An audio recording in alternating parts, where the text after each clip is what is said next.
আসসালামু আলাইকুম প্রিয় ভাই ও বোনেরা। রিজিকের মালিক একমাত্র আল্লাহ।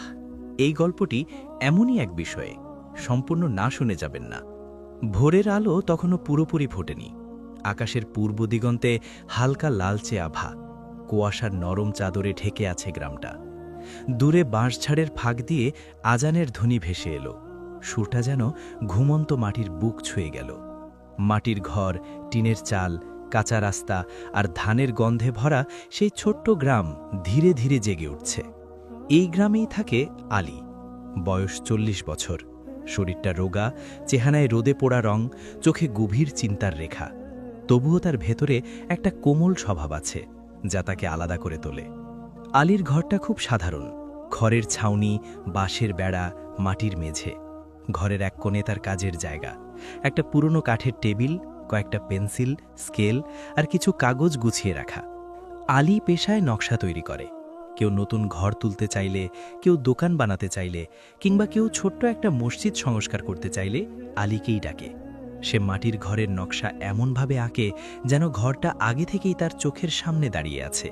দেয়ালের মাপ, দরজার অবস্থান, জানালার দিক সব হিসেব সে মন দিয়ে করে। তার কাজের মধ্যে একটা সততা আছে, একটা ভালোবাসা আছে। কিন্তু ভালোবাসা দিয়ে তো পেট ভরে না। কাজ সবসময় জোটে না। অনেক সময় মানুষ বলে এবার নিজের মতো করে বানিয়ে নেব। কেউ কেউ শহর থেকে ছাপা প্ল্যান এনে নেয়। ফলে আলীর হাতে কাগজ থাকলেও কাজ থাকে না। সেদিন ভোরে আলী আজানের সাথে উঠে বসল। পাশে ঘুমিয়ে আছে তার স্ত্রী আমেনা আর 2 সন্তান। ছেলের মুখে নিষ্পাপ শান্তি, মেয়েটা মায়ের কোল ঘেঁষে ঘুমোচ্ছে। তাদের দিকে তাকিয়ে আলীর বুকটা হালকা কেঁপে উঠল।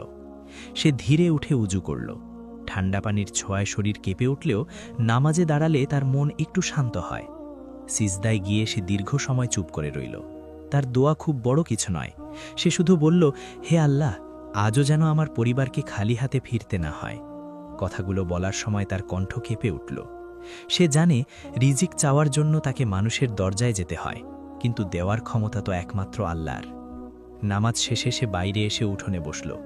কুয়াশার ভেতর দিয়ে দেখা যায় কয়েকজন কৃষক লাঙল কাঁধে নিয়ে মাঠের দিকে যাচ্ছে। তাদের জমি আছে, ফসল আছে। আলী তাদের দিকে তাকিয়ে ভাবে, আমার তো জমি নেই, শুধু এই হাতের কাজটাই সম্বল। সে নিজের হাতের দিকে তাকায়। আঙুলে কালি লেগে আছে, নখের ভেতর পেন্সিলের দাগ। এই হাতই তার ভরসা। সকালের নাস্তায় ছিল সামান্য ভাতের মার আর একটু লবণ। আমেনা কিছু বলতে চায় না, কিন্তু তার চোখে চিন্তা স্পষ্ট। আলী বুঝতে পারে সংসারের হিসাব মিলছে না।